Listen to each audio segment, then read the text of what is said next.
마음의 진짜 주인은 누구일까? 이거는 누구에게 하는 얘기예요? 너의 마음이에요? 내 마음이에요? 내 마음. 하나님이 우리에게 나는 지금 진짜 누구를 주인으로 삼고 살아가고 있는가라는 것을 이 상반기와 하반기에 이 접어드는 이 귀한 시간에 우리가 한번 하나님께서 우리에게 물으시는 거예요.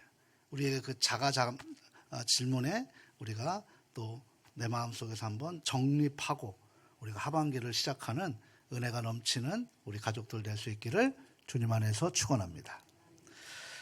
정말 한 주 더웠어요. 이번 주 일하시는 분들 제가 딱 뵀더니 오늘 주성규 집사님 못 오신 것 같은데 그날 또 아프셔서 고생하셔서 아프시진 않았는가. 오늘 또 우리 일하신 우리 분들 한 분 한 분들 보면서 너무 죄송하고 감사해요. 너무 땀을 많이 흘리셨고 오늘도 또 식당에서 또 땀 흘려 일하실 분들 또 오늘도 딱 보니까 뜨거운데 저 주차 봉사하시는 우리 분들 너무 감사해요. 이런 분들이 있어서 교회가 아름답게 운영이 돼가는 줄 믿습니다. 근데 그것이 남이 하니까 잘합니다라고 하는 것이 아니라 나도 할 수 있다, 내가 하겠다라는 그런 의지로 우리가 함께 만들어 갔으면 좋겠습니다. 하나님께서 우리가 흘리는 땀 한 방울은 하나님 나라에서 귀하게 쓰임받은 줄 믿습니다.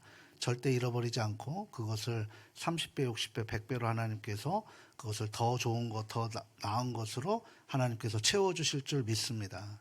그냥 단순히 우리가 이 자리에서 예배드리는 것으로 끝나지 마시고 삶의 자리, 우리가 해야 할 그 공간에서 그 자리에서 내가 하겠습니다, 나부터 하겠습니다라는 그런 실천의 모습이 나타나질 수 있기를 주님 안에서 다시 한번 간곡히 부탁드립니다. 그렇게 우리 다음 세대들에게 본을 보여주는 삶을 살았으면 좋겠어요. 정말 수고들 많이 하셨어요. 삶의 자리에서도 열심히 일하시는 거 정말 수고하셨습니다. 그리고 피곤하고 지쳤을 것인데도 불구하고 성령님의 부르심에 응답하셔서 우리가 함께 예배를 드리게 하시는 그 은혜, 그리고 우리 가족들에게 정말 고맙게 생각하고 고맙습니다. 오늘은 맥추감사 주일입니다. 그것은 그냥 보리를 하나님 앞에 올려드리는 그런 것이 아니라 우리의 중간에 하나님 앞에 감사를 찾고 또 다시 주실 미리 감사할 것을 우리가 한 번 더 새겨보자라는 그런 기념하는 주일로 우리가 지금 전 세계가 함께 이 맥추감사 주일로 지내고 있습니다. 하나님께서 우리에게 허락하신 상반기에 모든 감사를, 은혜를 감사드리고 또 동시에 이제 다가올 하반기를 미리 준비해서 하나님의 섭리에 미리 감사 올리는 그런 귀한 시간. 지금까지 내 힘으로 내 능력으로 살아왔다. 맞죠. 세상의 논리로는 내가 열심히 공부하고 내가 코피 터지고 내가 진짜 참고 인내하면서 내가 살아왔다, 내 것이다, 내가 이 자리에 올라왔는데 누구에게 그 영광을 돌리냐. 맞아요. 세상의 논리는 그렇습니다.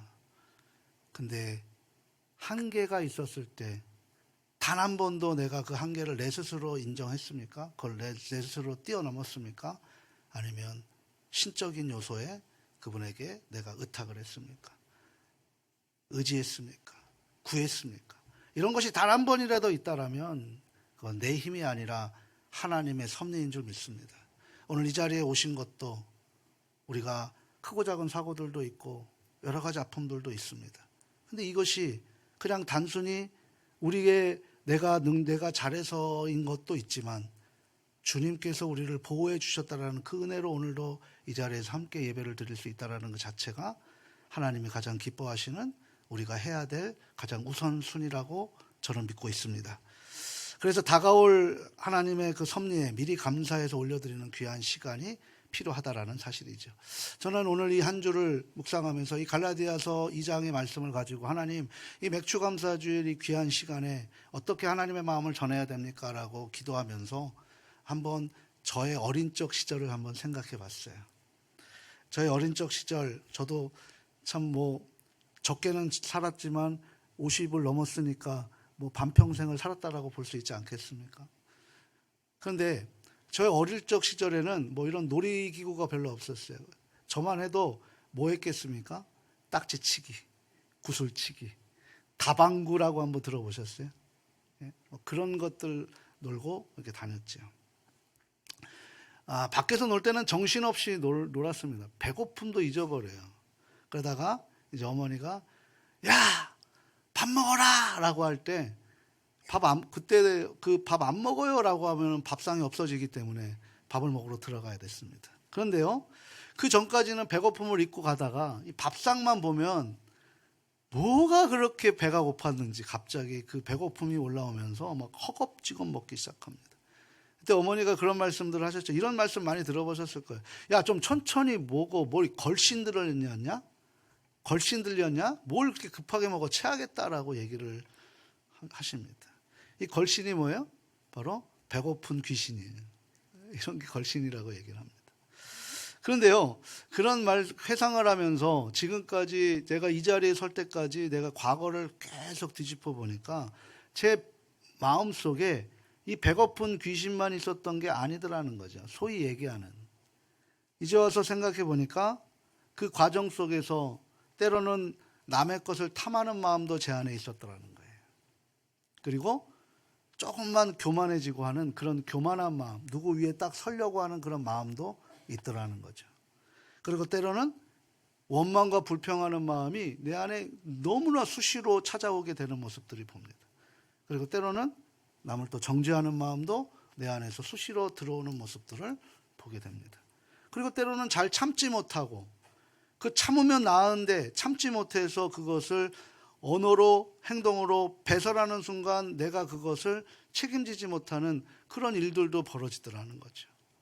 그러면서 참 이 자리에서 다시 한번 말씀을 드리지만 저에게 상처받으신 분들이 있으면 주님의 마음을 품으시고 용서하시고 그리고 너그럽게 좀 품어주시면 이 부족한 정도 더 열심히 더 최선을 다해서 할 수 있도록 하겠습니다.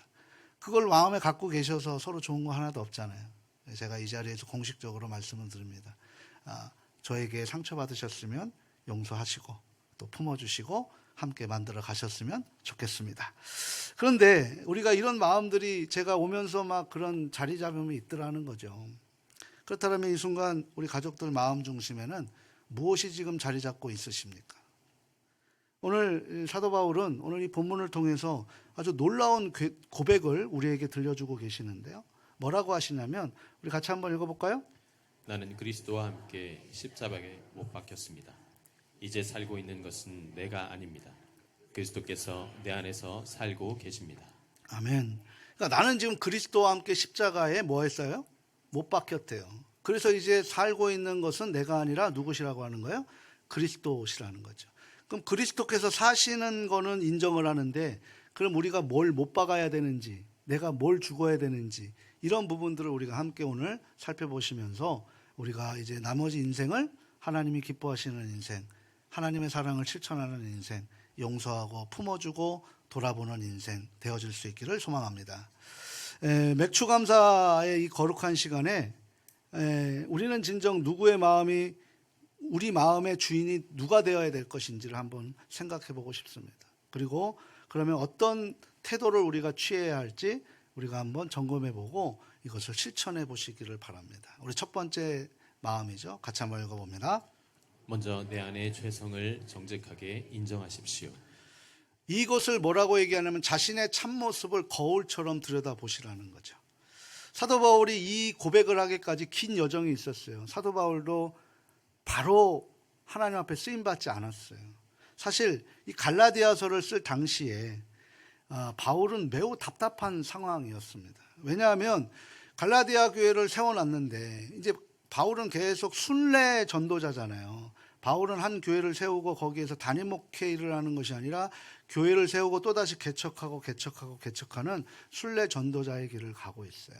그럼 그 갈라디아 교회를 세워놓고 그곳에 이제 지도자를 세운 다음에 이제 또 다른 교회로 가게 되는. 그래서 지금 우리가 그 순서에 따라서 지금 우리가 바울 서신을 지금 하고 있잖아요. 그래서 데살로니가 교회는 몇 주 만에 세워졌다고요? 3주 만에 세워졌다는 거. 우리 확실하 이렇게 이 정도만 하셔도 굉장히 성경을 많이 아시는 거죠. 그래서 그 3주 만에 세워졌을 때 거기서 있었던 혼란들을 우리가 이겨나가는데 정말 그 짧게 세워진 그 교회가 제대로 가고 있구나.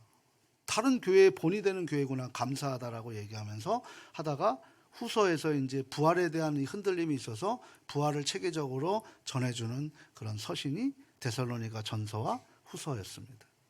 이제 갈라디아 교회는 또 다른 문제가 생기는데 뭐가 있냐면 이 교회가 세워졌는데 바울이 전한 것 외에 다른 복음이 들어와 버리더라는 거예요. 그 다른 복음이 들어와 버리는데 우리가 한번 생각해 보십시오. 우리 가족들 어떤 복음에 흔들립니까? 그런 거죠. 여러분 지금 이 상태에서 천국 못 가요. 그럼 어떻게 생각하시겠습니까? 어떤 누가 와서 여러분 지금 이 상태로는 천국 못 가는 거예요. 그 천국 간다고 하는 거 다 거짓말이라고. 천국은 이렇게 가야 돼요. 라고 조건을 제시하면 여러분 어떻게 생각하시겠냐고요. 갈라디아 교회가 지금 그러고 있는 거예요. 다른 유대주의자가 들어와서 그저 예수 믿는 것만으로 천국 가는 거 구원받은 거 아니다. 너희들 할례 받아야 돼. 라고 얘기하는 거예요.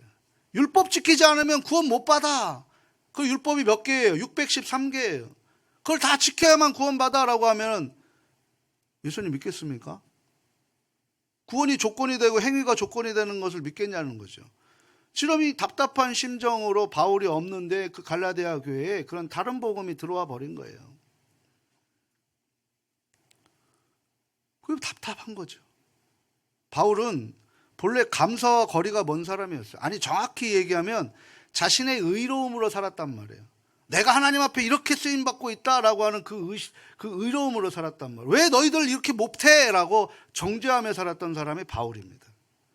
하나님의 은혜에 대해서 전혀 감사할 줄 몰랐어요. 내가 하나님 이렇게 하니 하나님 나에게 복 주셔야 되지 않겠습니까? 내가 하나님 이렇게 하니 하나님 기뻐하시지 않겠습니까? 라고 그 행위를 강조했던 삶이 바울이었다고요. 감사가 없었어요. 바울에게.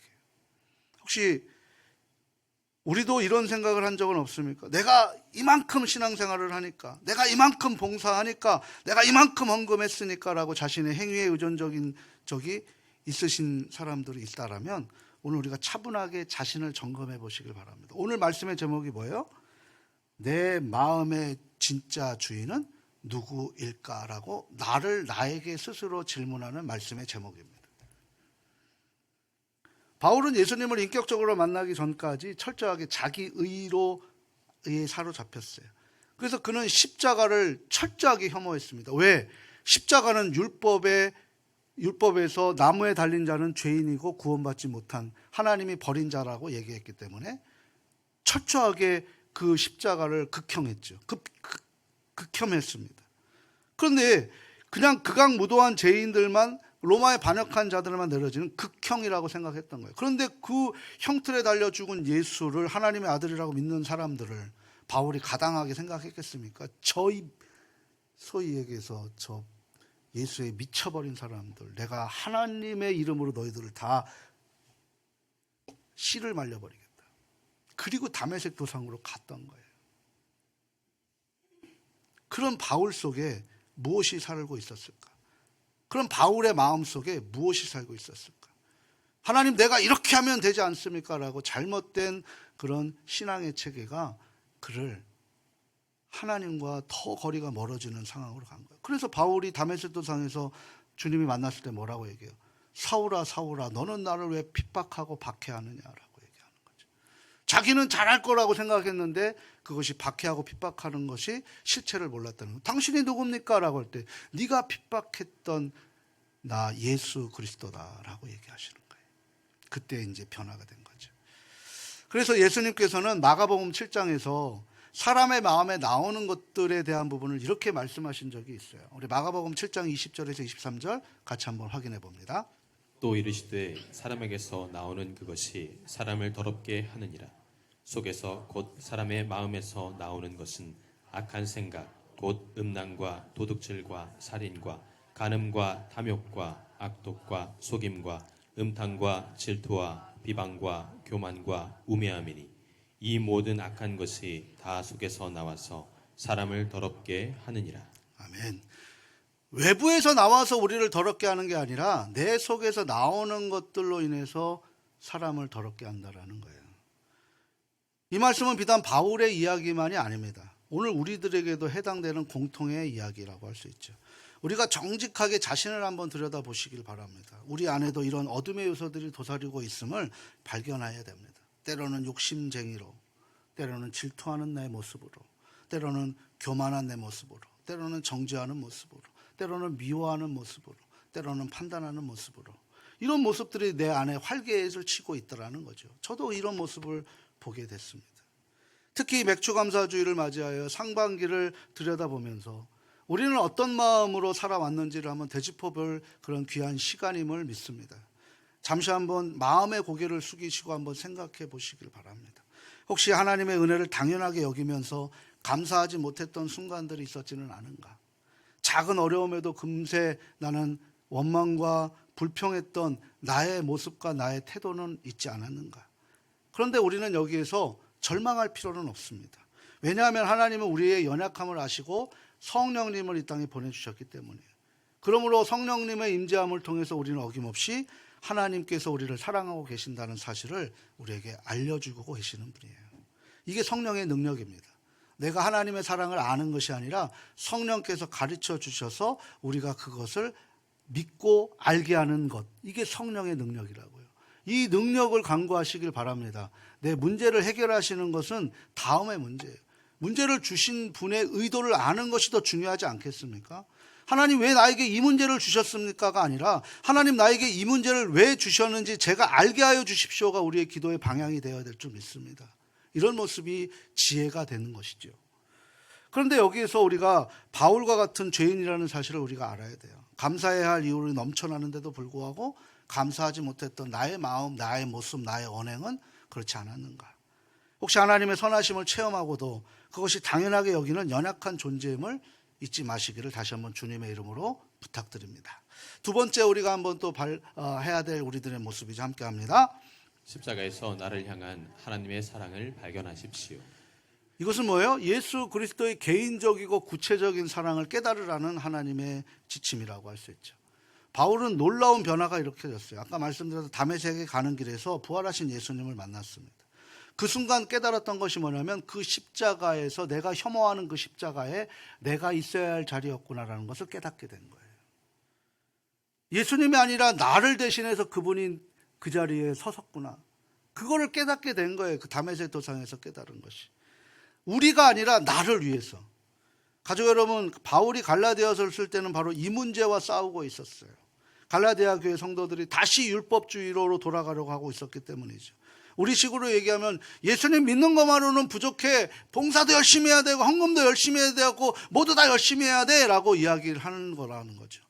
이건 구원과 상관이 없는 거예요. 구원받은 사람이 예배를 드리는 거예요. 구원받은 사람이 봉사하는 거예요. 구원받은 사람이 그 일을 하는 거예요. 그런데 그 일을 안 하고 못하는 거는 개인적 주님의 구원의 은혜가 큰지 작은지를 우리가 그걸 어떻게 판단할 수 있겠습니까? 내가 받은 은혜가 크면 그 은혜를 나눌 수밖에 없는 거죠. 그렇지 않습니까? 저와 여러분 다 구원받았기 때문에 이 자리에 있는 거예요. 그리고 그 구원의 조건을 하나님께서 우리에게 허락하시기 위해서 우리가 전도하고 이 자리에 함께 예배를 드릴 수 있도록 하게 하는 거예요. 그러면 우리는 그 은혜를 받은 사람들은 어떻게 살아가야 될지를 알게 되는 거죠. 강요한다고 되는 것이 아니라 억지로 하면 지칠 수밖에 없는데 기쁨과 감사함으로 하라는 거예요. 제가 이렇게 말씀을 지난주에 드렸더니 좀 오해하고 계시는데 의무로 하라는 거는 뭐냐면 하나님의 받은 은혜를 가지고 내가 그 은혜를 갚아나가는 삶으로 살아가라는 거예요. 그걸 만약에 무엇을 위해서 억지로 하게 된다라면 그건 나중에 지칠 수가 있게 된다라는, 그렇게 하지 말고 자원하는 마음으로 우리가 하자는 것을 제가 말씀을 드리는 거예요. 그래야 주님 오시는 그날까지 지속이 된다라는 거죠. 어제 은혜를 받고 어제 열심히 하나님 앞에 복음을 받았는데 오늘 내가 상실해서 오늘 하나님과 등지고 사람들을 미워하고 예배의 자리를 등한시하면 그게 무슨 의미가 있겠냐는 거예요. 주님이 오늘 오시고 내일 오시지 어제 오시는 건 아니란 말이에요. 어제는 말이에요. 우리는 그 자격을 우리에게 갖춘 거예요. 그게 은혜이죠. 오늘도 그 자격을 갖추기 위해서 우리가 살아가는 것입니다. 그래야 내일을 기다릴 때 우리는 하나님 앞에 소망을 가지고 우리가 살아가게 되는 것이죠. 바울은 이런 사랑에 자신의 체험을 간증했다라는 거예요. 율법을 지켜서 의로워지고 했던 자신의 얼마나 잘못된 길을 걸었는지를 자기가 깨달은 거예요. 오직 뭐예요? 진정한 의인은 오직 예수 그리스도를 믿음으로만 얻을 수 있다는 것을 깨닫게 된 것입니다. 그 은혜에 감복하는 거죠. 그러니까 더욱더 놀라운 것은 제가 그래서 정말 죄송한 건데 우리 교회가 이제 막 이렇게 같이 함께 일어날 수 있는 것들을 이 스피커인 제가 다 전달하지 못해서 이 은혜가 증폭되지 못해서 그런 것은 아닌가. 제가 진짜 회개하는 마음으로 이 자리에 섰어요. 하나님 용서해 주십시오. 제가 하나님의 은혜를 잘 전하지 못해서 그 은혜가 줄어들어서 그런 것은 아닌가라는 마음이 들어서 정말 쥐구멍이라도 숨고 싶을 심정으로 이 자리에 서서 하나님 말씀 전합니다. 저를 보지 마시고 하나님 말씀을 직접 들으셔서 그 은혜가 증폭되셔서 은혜를 나누는 삶으로 살아가시는 저와 우리 가족들 될 수 있기를 소망합니다.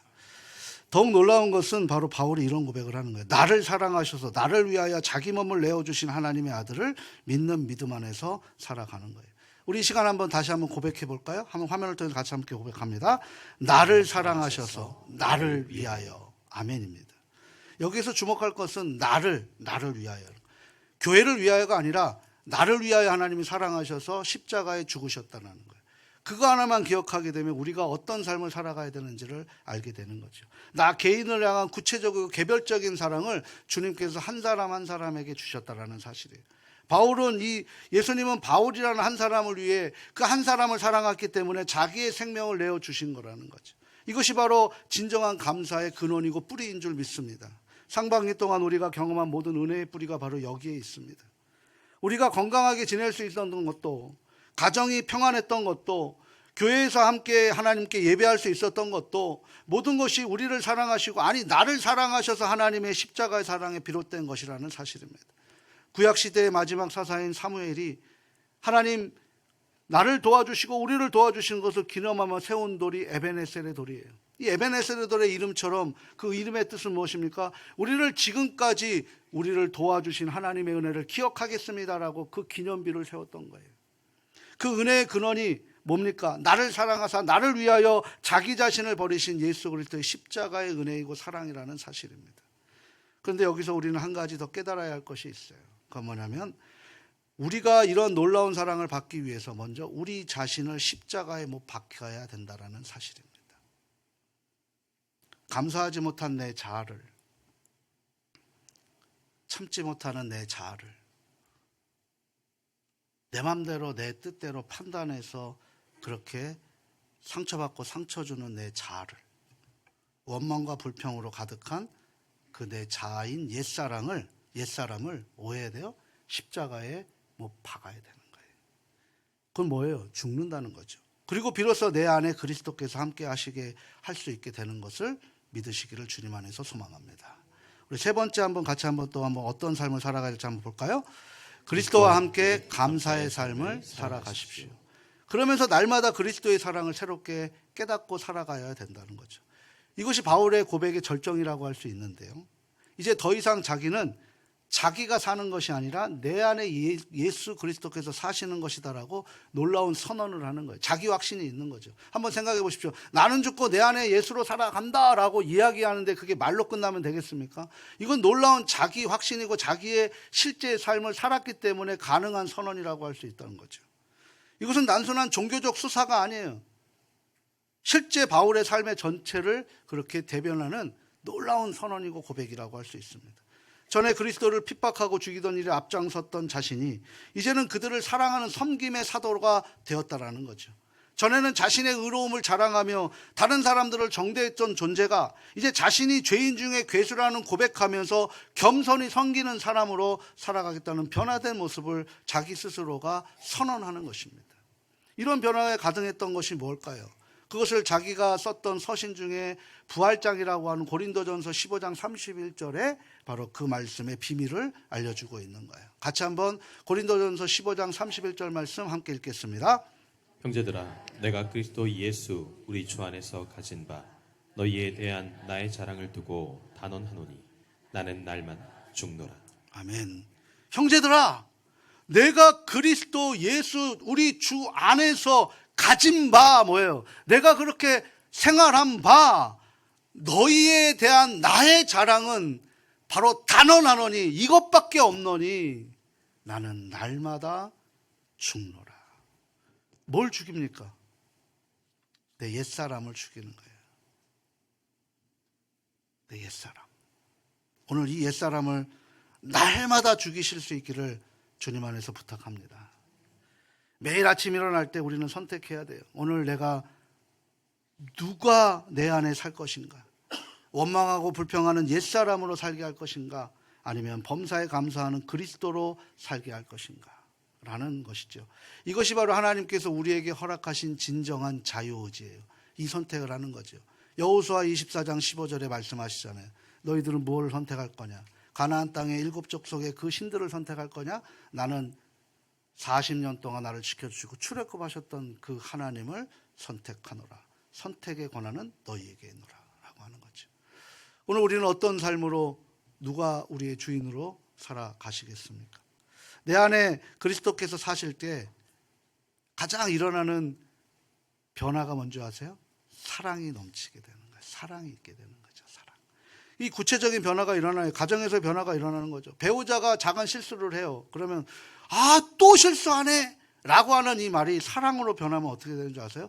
괜찮아, 나도 그럴 때 있어 라고 변화가 되는 거죠. 자녀들이 말을 안 들으면 화부터 내고 너 호적에서 파버려 라고 그렇게 얘기할 수 있는 그런 모습에 사랑이 들어가게 되면 어떻게 돼요? 그래, 나도 어릴 때 그랬어. 그 마음을 이해하게 되는 거죠. 상대방을 이해할 수 있는 마음이 돼서 언어가 바뀌는 거예요.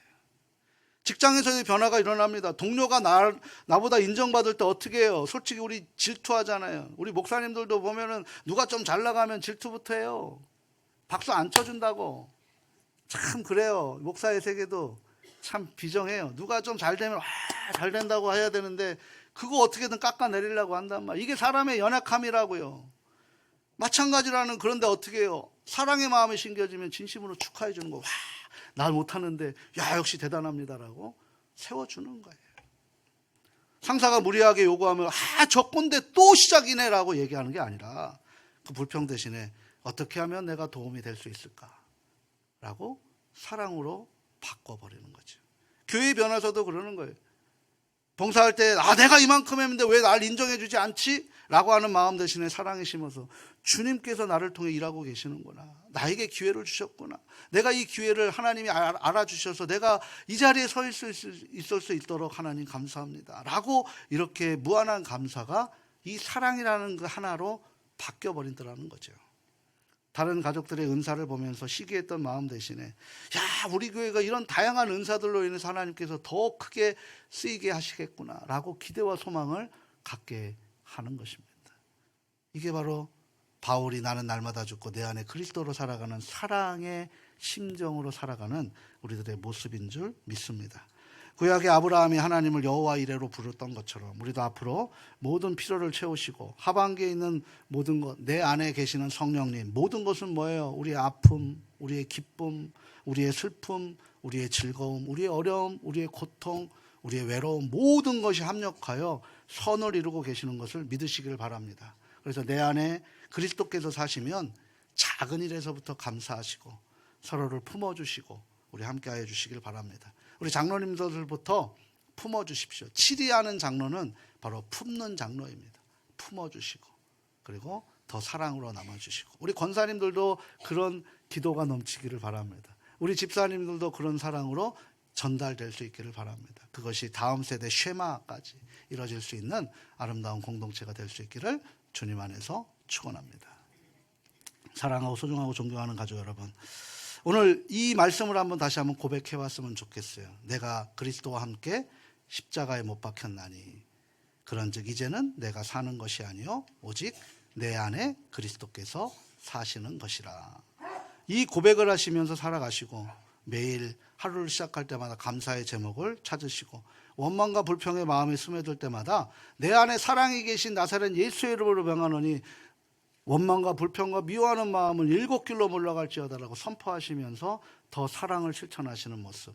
특별히 7월, 8월 이제 우리 다음 세대들이 일어나요. 이제 이번에 처음으로 우리가 흩어지는 예배 그곳에 가서 뭐 장황한 것 할 수 없어요. 처음서부터 어떻게 우리가 무엇을 완벽하게 시작할 수 있겠습니까? 같이 함께 그 목사님 이제 한 20명 정도 모이신대요. 그 교회도. 다 할머니 할아버지시에요. 우리가 조금 젊은 사람들이 함께 가면 또 그런 이야기도 해요. 내 고향에 가니 가족들이 함께 교회에 가니까 목사님이 신이 나더라는 거죠. 그렇게 함께 예배 드려주고 가다 보면 또 우리가 눈에 보이는 것들이 필요한 것들이 있고 우리가 할 수 있는 것들이 눈에 보일 것입니다. 뭘 부탁하지 않아도 우리가 자발적으로 할 때 그 사랑이 실천되는 것인 줄 믿습니다. 이런 모습으로 사랑을 실천하는 우리 예언교회가 될 때 하나님은 그 사랑을 그 실천의 모습을 보시고 우리를 부흥시켜 주실 것이고 우리를 행복하게 인도해 주실 줄 믿습니다. 내 몸이 조금 힘들고 내가 조금 땀을 흘리고 내가 좀 고통스러워도 그것이 예수 그리스도께서 나를 위하여 십자가에서 그 내어주신 피와 땀보다는 아무것도 아니라는 사실을 붙드시고 오늘도 그 주님의 살아가는 길에 저와 여러분이 동참하고 동행하는 귀하고 복된 인생 되어질 수 있기를 주님 안에서 축원합니다.